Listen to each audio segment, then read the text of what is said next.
Hi, this is Guy with Karen Head again. Don't know how to avoid a certain glare of the light when doing a video from this angle, so I may have to use this angle as sparingly as possible.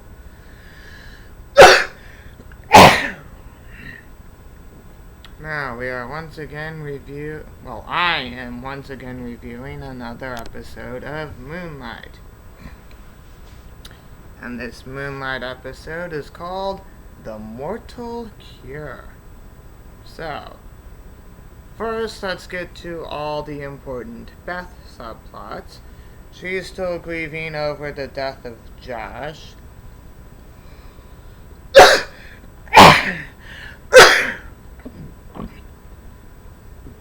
And she talks to a police officer, I think, or it's hard to tell who, about how Nick did all that he could to save Josh, but Beth isn't convinced of that because she knows that he could have turned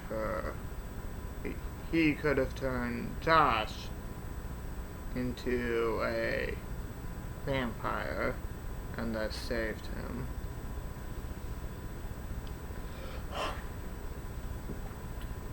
Ultimately, she goes through some of Josh's things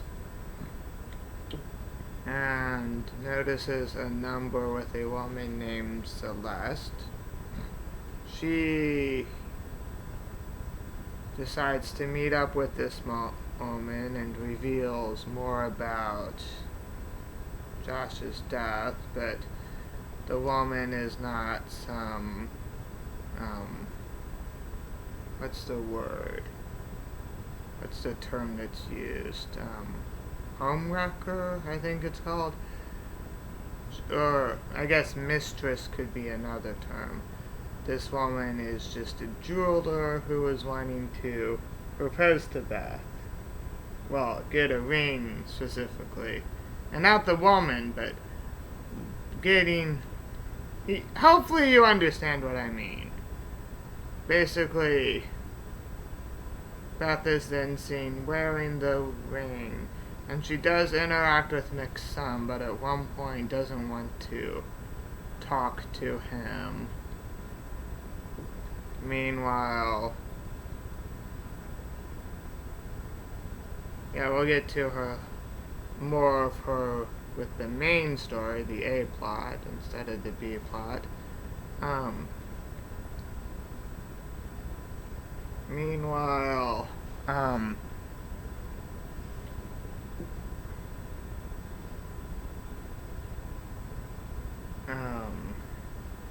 Nick is greeted by a really old vampire and his friends, because apparently a vampire can smell just how old another one is, like if they were newly turned or if they weren't, because of like the rotting corpse. But it's a smell that apparently only vampires would notice. Otherwise, you think humans could smell a vampire? Can you smell a vampire? Ooh, that smell. Now, what's with that smell song anyways? It seems kind of dumb. Although there's plenty of worse songs. Not the worst song. I mean, it's one I'm fine referencing at times. Anyways, this vampire named Lance is looking for Coraline because Coraline stole something from him. And basically,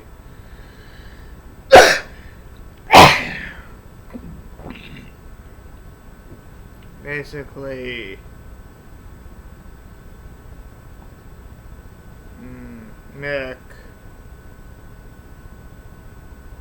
bribes someone at the hospital where Coraline was and notices a woman named, let me check, Cynthia. Cynthia is her name, or as a joke I can refer to her as let me check for the rest of this video. Yeah, this was after Mick had talked to Joseph, because Joseph knows about Lance.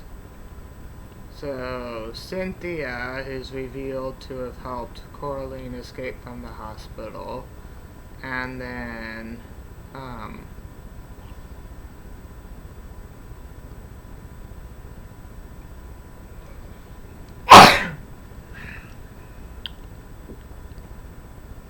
and then Mick is able to find Cynthia at a hotel.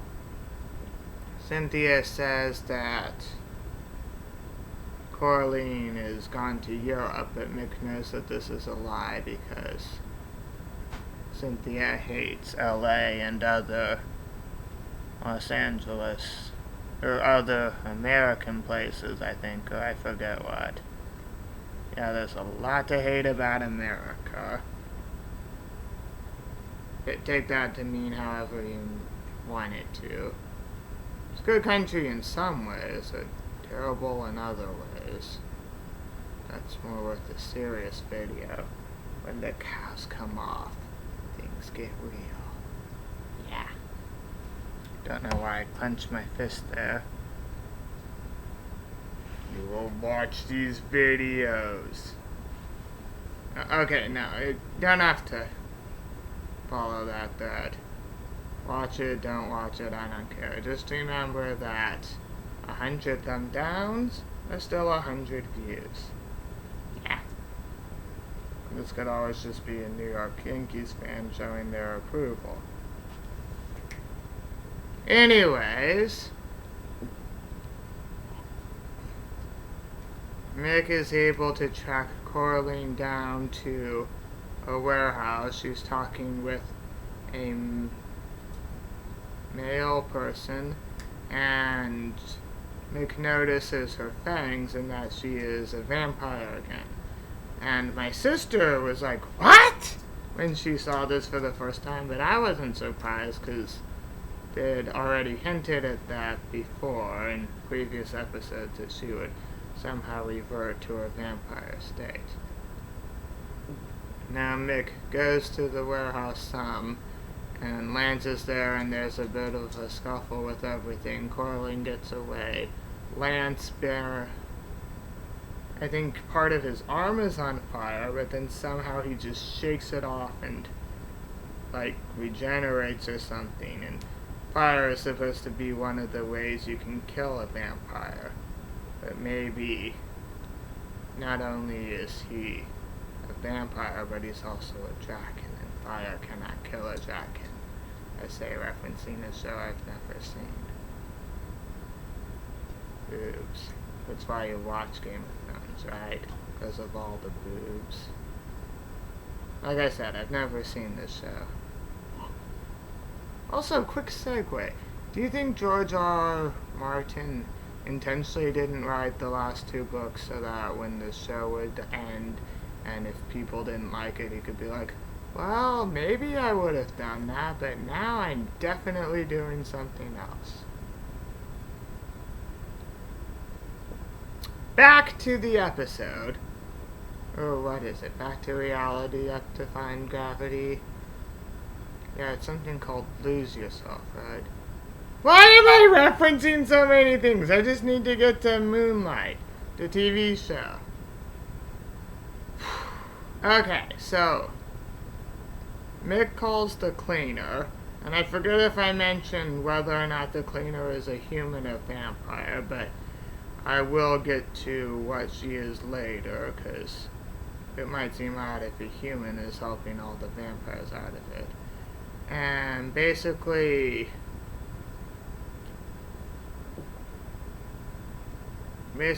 at one point,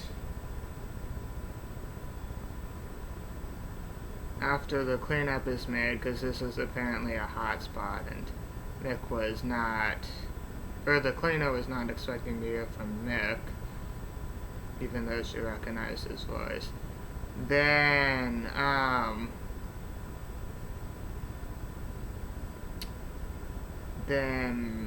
Beth and Mick are talking at his place, and that's when Coraline shows up there. Beth leaves immediately, so Mick goes with Coraline. They reveal more about the cure, and that apparently it relates to the French Revolution. Because apparently the reason they were used guillotines back then was to behead the vampires. Yeah, because the evil bloodline was vampire. But then a brotherhood, as Coraline claims, had to create a temporary cure for being a vampire, because temporary is all they could get. She wants to try to make the cure permanent, and she gets kind of tired of being a vampire. Perhaps it sucks. And then she,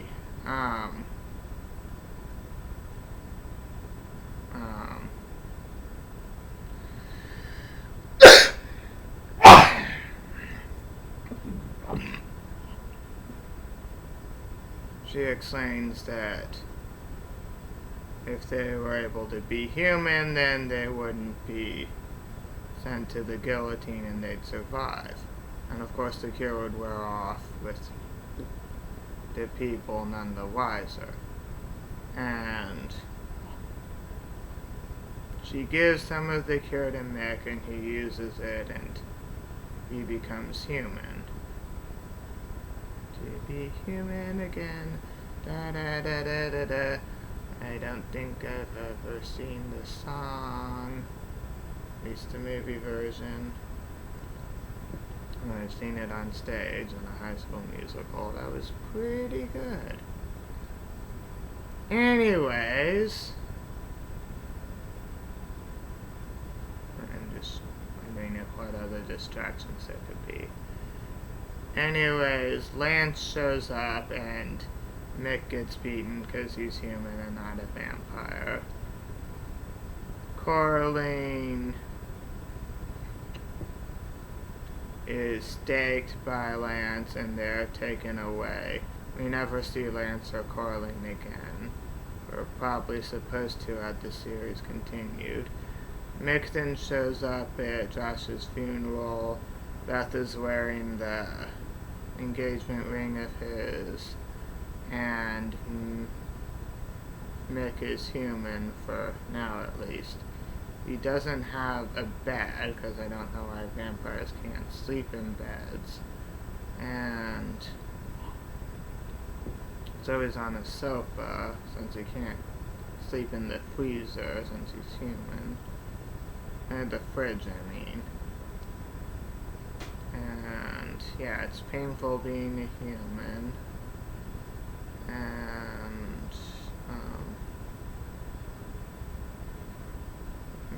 he's human, Beth knows this, and I hope there's not too much else, because I'm running out of time before my self-exposed limit shows up. I'm just going to do a once-over to check any important plots left. Okay, so quick sum up of everything. The jeweler that Beth had met with was named Celeste. Lance and Coraline are brother and sister. Yeah, I'd never put a stake in my sister. Coraline had stolen the cure from Lance a year ago, and that's what the beef was. And Logan was in this episode again, sort of officially introduced, and he helped lead Mick in certain ways towards finding Coraline. But yeah, so Mick will be a human now going forward to the next episode. And that is all, I hope. Well, for this episode. See you in the next video. Bye.